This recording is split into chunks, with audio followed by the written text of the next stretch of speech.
स्वागत है दोस्तों आपके अपने YouTube channel study pre hub पर। और आज हम लोग आरआरबी एनटीपीसी 2025 एग्जाम के लिए साइंस में बायोलॉजी पोर्शन को देखने वाले हैं। और इसमें हम लोग आज जीव विज्ञान की विभिन्न शाखाएं के बारे में चर्चा करेंगे, साथ ही साथ इसके इम्पोर्टेंट फैक्ट को भी जानेंगे। तो आपसे निवेदन है कि इस वीडियो सीरीज को पूरा देखें तथा एक लाइक जरूर करें, और अगर चैनल पर नए आए तो चैनल को सब्सक्राइब करना ना भूलें और अपने दोस्तों को भी शेयर करें जरूर, ठीक है। अगर आपको इसका पीडीएफ चाहिए तो इसका पीडीएफ जो है हमारे Telegram channel study pre hub पर मिल जाएगा, और उसका लिंक आपको इस वीडियो के डिस्क्रिप्शन में मिल जाएगा। तो आप वीडियो को पूरा देखें और एक लाइक जरूर करें ताकि नेक्स्ट वीडियो फिर हम बना सकें। तो चलिए शुरुआत करते हैं आरआरबी एनटीपीसी 2025 के लिए साइंस में बायोलॉजी जीव विज्ञान की विभिन्न शाखाओं को, और देखते हैं इंपॉर्टेंट फैक्ट क्या होने वाला है। तो चलिए शुरुआत करते हैं जीव विज्ञान की प्रमुख शाखाएं और देखते हैं क्वेश्चन नंबर फर्स्ट। सब्जियों, फलों और फूलों जैसी उच्च मूल्य वाली फसलों की खेती को क्या कहा जाता है? तो इसे हम लोग क्या कहते हैं? हॉर्टिकल्चर कहते हैं। ऑप्शन डी इसका राइट आंसर हो जाएगा, हॉर्टिकल्चर। हॉर्टिकल्चर होता क्या? तो हॉर्टिकल्चर विज्ञान की वह शाखा है जिसमें अनाज, फूल और पौधों को उगाने से लेकर उसके व्यापार तक का अध्ययन किया जाता है, ठीक है। चलिए देखते हैं next question, question number 2। Question number 2 है, कोशिकाओं के अध्ययन को क्या कहा जाता है? तो कोशिकाओं के अध्ययन को कहा जाता है साइटोलॉजी। क्या कहा जाता है? साइटोलॉजी कहा जाता है। कोशिकाओं के अध्ययन को साइटोलॉजी कहते हैं। सीरम एवं अन्य शारीरिक तरल पदार्थों के अध्ययन को सीरोलॉजी कहते हैं। रोगों की पहचान और निदान की विवेचना के अध्ययन को हम लोग इटियोलॉजी कहते हैं। और कोशिका में कोशिका झिल्ली के अंदर केंद्रक को छोड़कर संपूर्ण जो पदार्थ होता है कोशिका ध्रुव, जिसको साइटोप्लाज्म कहते हैं, ठीक है। चलिए देखते हैं next question, question number 3। Question number 3 है, विटिकल्चर क्या है? तो विटिकल्चर अंगूर की खेती से है। ऑप्शन सी इसका राइट आंसर हो जाएगा। यानी विटिकल्चर जो है अंगूर की खेती को कहा जाता है। सब्जियों की अगर खेती करते हैं तो उसे ओलोरी कल्चर कहते हैं। क्या कहते हैं? ओलोरी कल्चर कहते हैं। और फूलों की खेती को हम लोग फ्लोरी कल्चर कहते हैं, ठीक है। नेक्स्ट क्वेश्चन देखते हैं, क्वेश्चन नंबर 4। क्वेश्चन नंबर 4 है, एपिग्राफी। एपिग्राफी का क्या अभिप्राय है? तो इसका सही आंसर क्या हो जाएगा? इसका सही आंसर जो ऑप्शन बी, शिलालेखों का अध्ययन। यानी एपिग्राफी जो है उस क्या है? तो शिलालेखों का अध्ययन है। ऑस्टियोलॉजी की अगर बात करें, ऑस्टियोलॉजी में कंकालों का अध्ययन किया जाता है। एपिग्राफी में शिलालेखों का अध्ययन किया जाता है। कार्टोग्राफी में मानचित्रों का अध्ययन किया जाता है। और न्यूमिमेस्टिक्स में सिक्कों का अध्ययन किया जाता है, ठीक है। इंपॉर्टेंट फैक्ट भी है, आप इसे जरूर पढ़ लें। चलिए देखते हैं next question, question number 5। Question number 5 है, पक्षियों के अध्ययन को क्या कहा जाता है? तो पक्षियों का अध्ययन को हम लोग कहते हैं ऑप्शन डी, ऑर्निथोलॉजी। क्या कहते हैं? ऑर्निथोलॉजी पक्षियों का अध्ययन कहा जाता है।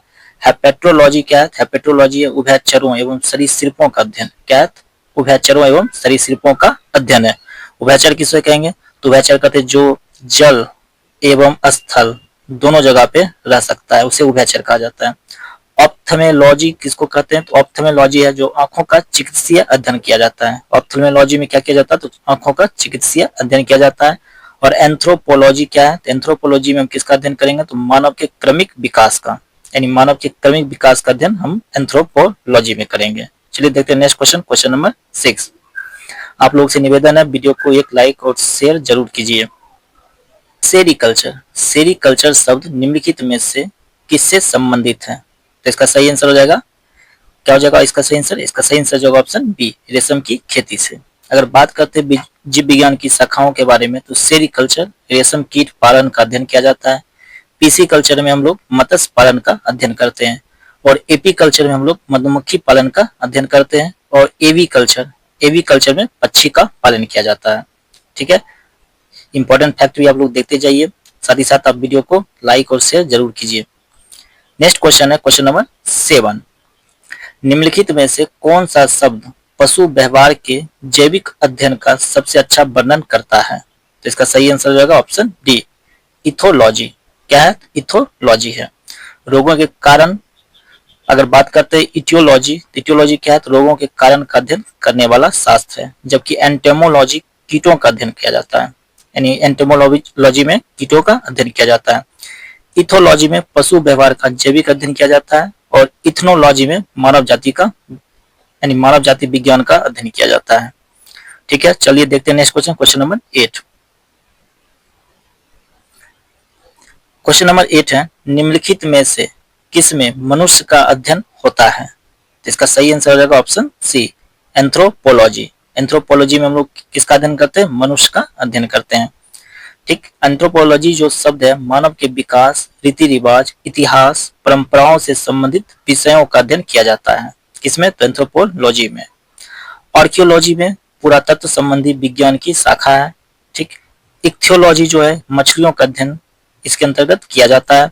और एंड्रोलॉजी, एंड्रोलॉजी क्या है? पुरुष स्वास्थ्य से संबंधित यानी मुख्यतः किससे? प्रजनन स्वास्थ्य और मूत्र संबंधी से संबंधित है एंड्रोलॉजी, यानी चिकित्सा विज्ञान की शाखा है। चलिए देखते हैं next question, question number 9। Question number 9 है, निषेचन, विकास, विभाजन और विभिन्नता के अध्ययन को किस नाम से जाना जाता है? इसका सही आंसर क्या हो जाएगा? ए, भ्रूण विज्ञान। क्या हो जाएगा इसका सही आंसर? भ्रूण विज्ञान, जिसमें निषेचन, विकास, विभाजन और विभिन्नता के अध्ययन को हम लोग क्या करते हैं? तो हम लोग इसके बारे में पढ़ते हैं, तो भ्रूण विज्ञान के अंतर्गत करते हैं। चलिए देखते हैं इसका इंपॉर्टेंट फैक्ट क्या क्या है। अगर इंपॉर्टेंट फैक्ट की बात करते हैं तो निषेचन, विकास, विभाजन और विभिन्नता के अध्ययन को भ्रूण विज्ञान के नाम से जाना जाता है। फिजियोलॉजी शरीर की क्रिया विज्ञान एवं कार्यकी का अध्ययन करता है, जबकि अनुवांशिकी में हम लोग अनुवांशिकता तथा जीवों की विभिन्नताओं का अध्ययन करते हैं। क्रमागत उन्नति क्या है? तो क्रम विकास अनुवांशिक लक्षणों की पीढ़ी दर पीढ़ी परिवर्तन का अध्ययन है, उसको हम लोग क्या कहते हैं? तो क्रमागत उन्नति कहते हैं। ठीक है, चलिए देखते हैं next question, question number 10। Question number 10 है, पौधों में बीमारियों का अध्ययन और वह तरीका जिससे पौधे विरोध करते हैं या संक्रमण से सामना करते हैं कहलाता है। क्या कहलाता है? तो इसको हम लोग कहते हैं ऑप्शन सी, इसका आंसर होगा फाइटोपैथोलॉजी। क्या कहते हैं? फाइटोपैथोलॉजी कहते हैं। पौधों के रोग और उसके बचाव या सुरक्षा संक्रमण के अध्ययन को फाइटोपैथोलॉजी कहते हैं। नेक्स्ट क्वेश्चन है क्वेश्चन नंबर 11। जीवित चीजों पर मृदा के प्रभाव का अध्ययन यानी मिट्टी के प्रभाव का अध्ययन मृदा विज्ञान की किस शाखा के अंतर्गत किया जाता है? तो इसका सही आंसर क्या हो जाएगा? तो इसका सही आंसर हो जाएगा ऑप्शन बी, एडाफोलॉजी। क्या क्या कहलाता है? एडाफोलॉजी कहलाता है। चलिए देखते हैं कुछ इंपॉर्टेंट फैक्ट। एडाफोलॉजी में क्या करते हैं? जीवित चीजों पर मृदा के प्रभाव का अध्ययन करते हैं। ठीक है, उसके बाद क्या है? एंड्रोलॉजी, पुरुषों में बांझपन व यौन रोगों का अध्ययन किया जाता है। एग्रोबायोलॉजी में किसका अध्ययन करेंगे? तो एग्रोबायोलॉजी में कृषि में पौधों का पोषण व जीवन का अध्ययन करेंगे। और दूसरा है डेस्मोलॉजी, इसमें एनाटॉमी के अंतर्गत स्नायु बंध का अध्ययन करेंगे। नेक्स्ट क्वेश्चन है क्वेश्चन नंबर 12। क्वेश्चन नंबर 12 है, निम्नलिखित में से शरीर विज्ञान एवं चिकित्सा की वह कौन सी शाखा है जो पुरुषों के विशिष्ट रोगों एवं स्थितियों से संबंधित है? तो इसका सही आंसर क्या हो जाएगा? इसका सही आंसर जो ऑप्शन ए, एंड्रोलॉजी। ठीक है, और बायो इकोलॉजी में किसका अध्ययन करते हैं? चलिए देख लेते हैं इंपॉर्टेंट फैक्ट। तो बायो इकोलॉजी में हम लोग प्राकृतिक वातावरण में रहने वाले जीवों के बीच अंतर संबंधों का अध्ययन करते हैं। एस्टाकोलॉजी में किसका अध्ययन करेंगे? एस्टाकोलॉजी में केफ्रिस का अध्ययन करेंगे। और डेस्मोलॉजी में किसका अध्ययन करेंगे? तो शरीर रचना यानी एनाटोमी के अंतर्गत स्नायु बंधन लिंगामेंट का अध्ययन करेंगे। नेक्स्ट क्वेश्चन है क्वेश्चन नंबर 13। क्वेश्चन नंबर 13 है, निम्नलिखित में से चिकित्सा विज्ञान की वह कौन सी प्रशाखा यकृत के उपचार और अध्ययन से संबंधित है? इसका सही आंसर ऑप्शन बी हो जाएगा, हिपैटोलॉजी। हिपैटोलॉजी के अंतर्गत यकृत, पित्ताशय की थैली यानी गॉल ब्लैडर और अग्नाशय पैनक्रियाज के साथ साथ उनके विकारों का अध्ययन किया जाता है। हेल्कोलॉजी में किसका अध्ययन करते हैं? हेल्कोलॉजी में अल्सर का अध्ययन करते हैं। जबकि जेरियोट्रिक्स में किसका अध्ययन किया जाता है? तो बुजुर्गों, ओल्ड पीपुल के यानी जितने भी ओल्ड पीपल हैं यानी बुजुर्ग जितने भी उनके स्वास्थ्य की देखभाल का अध्ययन किया जाता है। चलिए देखते हैं next question, question number 14। Next question है क्वेश्चन नंबर 14। क्वेश्चन नंबर 14 है, जीवों के वर्गीकरण से संबंधित जीव विज्ञान की शाखा को क्या कहते हैं? तो इसका सही आंसर हो जाएगा वर्गीकरण विज्ञान कहते हैं। ऑप्शन ए इसका सही आंसर हो जाएगा, वर्गीकरण विज्ञान कहा जाता है। अगर बात करते हैं वर्गीकरण विज्ञान के बारे में, तो सन 1735 ईस्वी में कार्ल लिनियस ने सिस्टमा नेचुरी के आधार पर वर्गीकरण किया था। ठीक है, कब किया था? 1735 में। किसने? तो कार्ल लिनियस ने। थोड़ा सा और इंपॉर्टेंट फैक्ट देखते हैं। इंपॉर्टेंट फैक्ट क्या है? नोथोलॉजी, जो नोथोलॉजी है, इसमें किसका अध्ययन करते हैं? धार्मिक मानवीय प्रयास, ईश्वर शक्ति का अध्ययन किया जाता है। और एनाटॉमी जो है, जिसको शारीरिक रचना विज्ञान कहा जाता है, इसमें शरीर की रचना, शरीर के चीर-फाड़ का अध्ययन किया जाता है। नेक्स्ट है सरोविज्ञान। सरोविज्ञान जिसको लिम्नोलॉजी कहा जाता है, इसमें नदियों, झीलों, तालाबों, जल प्रपातों, आर्द्र भूमियों और जो समुद्र से अलग है उनका अध्ययन किया जाता है। चलिए देखते हैं next question, question number 15। Question number 15 है, विज्ञान की वह एक शाखा जो जीवन या पृथ्वी से परे मौजूद जीवन की संभावनाओं से संबंधित है, उसको क्या कहा जाता है? तो उसको कहा जाता है एक्सोबायोलॉजी। क्या कहते हैं? एक्सोबायोलॉजी कहते हैं। एक्सोबायोलॉजी में किसका अध्ययन किया जाता है? विज्ञान की वह शाखा है जो जीवन या पृथ्वी से परे मौजूद जीवन की संभावनाओं से संबंधित है। एंटोमोलॉजी जो है, एंटोमोलॉजी के अंतर्गत कीटों का अध्ययन किया जाता है। माइकोलॉजी में हम लोग शैवालों का अध्ययन, कवकों का अध्ययन करते हैं। ठीक है, जीवाश्म विज्ञान किसका अंदर करेंगे? जिसको प्लेंटोलॉजी कहते हैं, जीवाश्म विज्ञान को। इसके अंतर्गत प्राणियों और पादपों के अवशेषों का अध्ययन किया जाता है। जीवाश्म विज्ञान में अवशेषों का अध्ययन करते हैं, पादप या फिर प्राणियों के अवशेष का। एक्सोबायोलॉजी तो समझ में आ ही गया आप लोगों को। माइकोलॉजी में कवक और कवक का अध्ययन करते हैं, जबकि फाइकोलॉजी में शैवालों का अध्ययन किया जाता है। देखते हैं next question, question number 16। Question number 16 है, डैश तत्वों और मानव जैसी प्रजातियों जैसे कि बंदर, बानर, वनमानुष आदि के व्यवहार का अध्ययन है। इसका सही आंसर होगा ऑप्शन सी, प्राइमेटोलॉजी। प्राइमेटोलॉजी में जो है, इसके अंतर्गत मानव जैसी प्रजातियों के व्यवहार का अध्ययन किया जाता है। और एंथ्रोपोलॉजी में आपको पता ही, एंथ्रोपोलॉजी विज्ञान की वह शाखा जिसमें मानव के विकास, रीति रिवाज, इतिहास, परंपराओं से संबंधित विषय का अध्ययन किया जाता है। चलिए देखते हैं next question, question number 17। Question number 17 है, निम्नलिखित में से कौन सा मकड़ियों का अध्ययन है? तो मकड़ियों के अध्ययन से कौन सा संबंधित है? तो ऑप्शन ए इसका सही हो जाएगा, एरेक्रोनोलॉजी। एरेक्रोलॉजी जो है मकड़ियों से संबंधित है। एरेक्नोलॉजी जो है मकड़ियों का अध्ययन है, जबकि एंथ्रोपोलॉजी मानव की संस्कृति या सभ्यता का अध्ययन है। एपिकोलॉजी जो है मधुमक्खियों का अध्ययन है, यानी एपिलॉजी मधुमक्खियों का अध्ययन है। और साइनोलॉजी जो है कुत्तों का अध्ययन है। किसका अध्ययन है? साइनोलॉजी कुत्तों का अध्ययन है। चलिए देखते हैं next question, question number 18।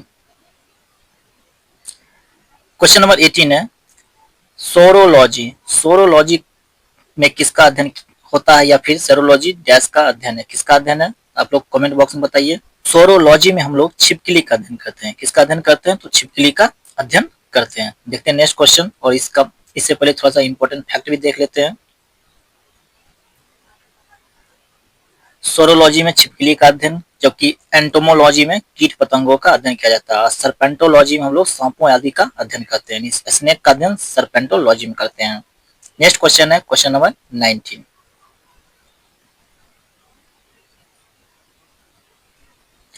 Question number 19 में, डैश लिखित दस्तावेज है जो एक मानव विज्ञानी संस्कृति का चित्रण दर्शाते अनुसंधान से तैयार करता है। इसका सही आंसर हो जाएगा ऑप्शन ए, एथनोग्राफी। क्या है? एथनोग्राफी जो है लोगों और संस्कृतियों का व्यवस्थित अध्ययन है। यह सांस्कृतिक घटनाओं का पता लगाने के लिए डिजाइन किया गया है। ठीक है, चलते नेक्स्ट क्वेश्चन, क्वेश्चन नंबर 20।